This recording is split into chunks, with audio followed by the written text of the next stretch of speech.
समान करिए।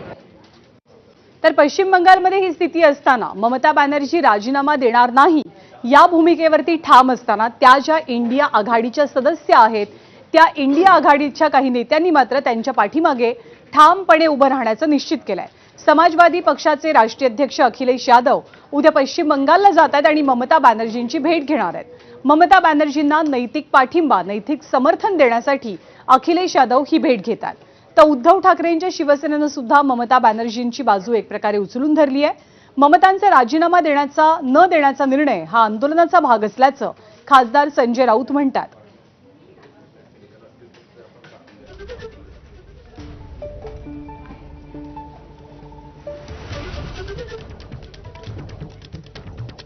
तर ममता बॅनर्जींनी त्यांच्या पदाचा राजीनामा न देणं हा एका आंदोलनाचा भाग असल्याचं संजय राऊत म्हणत असले तरी सुद्धा संजय राऊतांच्या या वक्तव्याला भाजपकडे